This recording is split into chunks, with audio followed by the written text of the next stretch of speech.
લોકસભાની ચૂંટણી નજીક આવતા જ ભારતીય જનતા પાર્ટી વિવિધ મોરચે સક્રિય બની છે। ભાજપના ગુજરાત પ્રદેશ પ્રમુખ સી.આર. પાટીલ અને મહિલા મોરચા પ્રમુખ દીપિકાબેનની વિશેષ ઉપસ્થિતિમાં બેઠક શરૂ થઈ છે।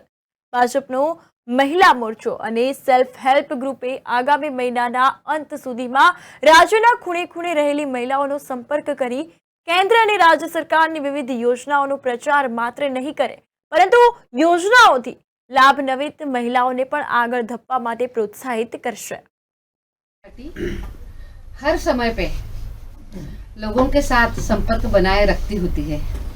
कोई भी क्षेत्र ऐसा नहीं होता है कि जहाँ पे हम संपर्क बनाने की कोशिश नहीं करते हैं, और ये निरंतर चलने वाली बात है।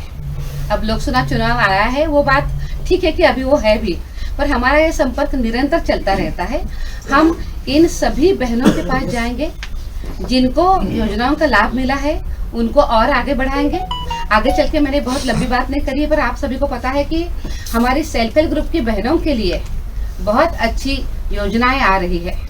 माननीय प्रधानमंत्री जी ने अपने भाषण में उसका जिक्र किया है कि देश की हमारी सेल्फ हेल्प ग्रुप की और हमारे देश की जो बहनें हैं, उसमें से हमारी 2 करोड़ बहनों को अब लखपति दीदी बनाने का संकल्प हमने किया है कि देश की ये 2 करोड़ बहनें अपने पैरों पे खड़े हो जाए, उनका आर्थिक स्वावलंबन हो जाए और उसी के माध्यम से उनका परिवार भी सक्षम हो जाए।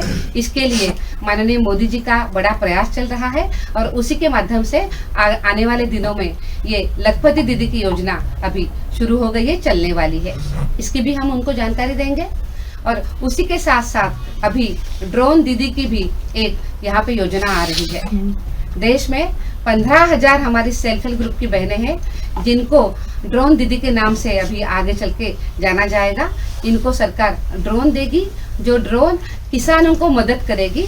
उनके खेती के लिए जो खाद डालना होता है, ये खाद डालने का काम इस ड्रोन के माध्यम से हमारी ड्रोन दीदी करेगी, जिसके लिए किसानों को समय कम लगेगा, खर्चा कम आएगा और इक्वल डिस्ट्रीब्यूशन उस खाद का हो जाएगा। इस तरीके से ये योजना है। ऐसी अनेक योजना है जिसके माध्यम से हमें इन बहनों को पूरी जानकारी देनी है। ग्रुप की बहनों को अपने साथ जोड़ेंगे। इसके बीच में हम उन्हीं के पास तो जाएंगे ही, पर उसके साथ साथ जो हमारे सेल्फ हेल्प ग्रुप के फेडरेशन है, उसी के साथ साथ विलेज ऑर्गेनाइजेशंस है, हमारी सीआरपी बहनें हैं, उनके साथ भी हम संवाद करेंगे। और बाद में हम अपनी सेल्फ हेल्प ग्रुप की बहनों के साथ हम मिलेंगे। मुझे विश्वास है कि जिस तरीके से मोदी जी आज देश में सभी को साथ लेकर काम कर रहे हैं, उसी का उपयोग इन सभी बहनों को भी हो रहा है, और इसके साथ साथ हम उनको और अपने साथ जोड़ने का प्रयास करेंगे। और 11 करोड़ बहनों को मिलने का एक बहुत अच्छा लक्ष्य हमने रखा है। आखिरी में हम सभी ब्लॉक लेवल पे, विधानसभा लेवल पे हम इन बहनों का हम एक बड़ा सम्मेलन भी करेंगे और उनको अपने साथ में जोड़ेंगे। इस तरीके का कार्यक्रम अभी हो रहा है। गुजरात प्रदेश की हमारी जो टीम यहाँ पे है, इस टीम ने भी तय किया है कि वो हर गांव जाएंगे और अपने बहनों को मिलेंगे, जिसकी आज यहाँ पे पूर्व तैयारी की बैठक हो गई है। मुझे विश्वास है कि गुजरात प्रदेश इस अभियान को हमारे प्रदेश के अध्यक्ष आदरणीय सी.आर. पाटिल जी के नेतृत्व में बहुत अच्छे तरीके से सफल करेगा। मात्र महिला मोर्चो ज नहीं, परंतु किसान संघ पण लोकसभा चूंटणी पहला केन्द्र राज्यनी खेडूतलक्षी कल्याणकारी योजनाओं ग्रामीण खेडूतो सुधी पहोंचाडशे। तो राज्यना किसानोने वीजળી, पाणी अने खातर साथे कृषि पेदाशोनो भाव माटे राज्य सरकार सकारात्मक रीते प्रयत्नशील छे, त्यारे भाजपनो किसान मोर्चो पण बैठक करीने खेडूत हितनी वात करशे। लोकसभानी चूंटणीने ध्यानमां राखी અને આ દેશના યશસ્વી પ્રધાનમંત્રી માનનીય નરેન્દ્રભાઈ મોદી ત્રીજી વખતે આ દેશના વડાપ્રધાન તરીકે બિરાજમાન થાય અને ગુજરાતની 26 સીટો ફરીથી આપણે જીતીએ અને 5 લાખથી વધારે વોટથી જીતીએ, એ સંકલ્પને ધ્યાનમાં રાખી આજે કિસાન મોરચાએ આગામી કાર્યક્રમો માટે એક બેઠક બોલાવી છે।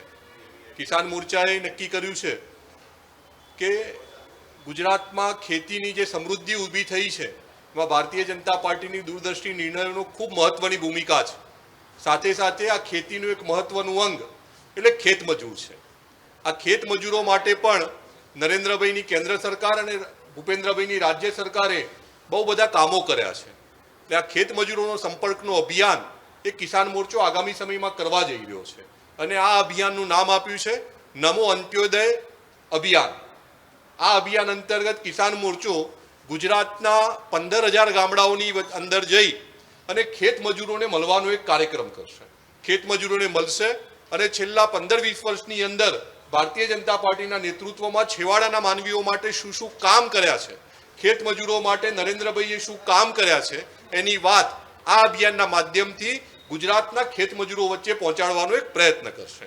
એ સાથે સાથે નરેન્દ્રભાઈએ નમો ડ્રોન દીદી, એટલે મહિલાઓ ડ્રોનના માધ્યમથી રોજગારી મેળવી શકે એ માટે નમો ડ્રોન દીદીના માધ્યમથી એક નરેન્દ્રભાઈએ યોજના લોન્ચ કરી છે.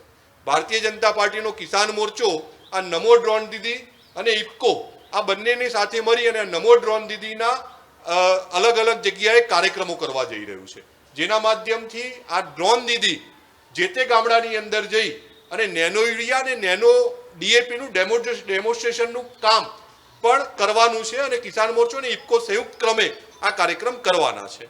એક ત્રીજો કાર્યક્રમ, અત્યારે સોશિયલ મીડિયા ખૂબ મહત્વની ભૂમિકા આપણા જીવનમાં ભજવી રહ્યું છે, તો તે અંતર્ગત યુટ્યુબ અને ફેસબુક ઉપર પણ ખેતી અને ખેડૂતોની વિવિધ યોજનાઓ અંતર્ગત ઘણા બધા લોકો બ્લોગર્સ માહિતી આપી રહ્યા છે. આ બ્લોગર્સનું એક સમિટ એટલે એગ્રી ઇન્ફ્લુએન્સર સમિટ, આ કાર્યક્રમ પણ કિસાન મોરચો આવનારા સમયમાં કરવાનું છે. આવા 3-4 કાર્યક્રમો કિસાન મોરચો કરવા જઈ રહ્યું છે. એના યોજના માટે આજની આ બેઠક છે. બાની 2024ની ચૂંટણી પહેલા હવે કમલમ પણ વાયબ્રન્ટ બન્યું છે. વિવિધ મોરચાઓ સક્રિય થયા છે. કોંગ્રેસ અને આપ પાર્ટીને તોડવા માટે ભાજપે એક ખાસ કમિટી પણ બનાવી દીધી છે. હવે વિધાનસભા સત્ર શરૂ થતાં જ કેટલાક ધારાસભ્યોને ભાજપમાં જોડવાનો તખતો ઘડાઈ ચૂક્યો છે. Bureau report, news for India, Gandhinagar.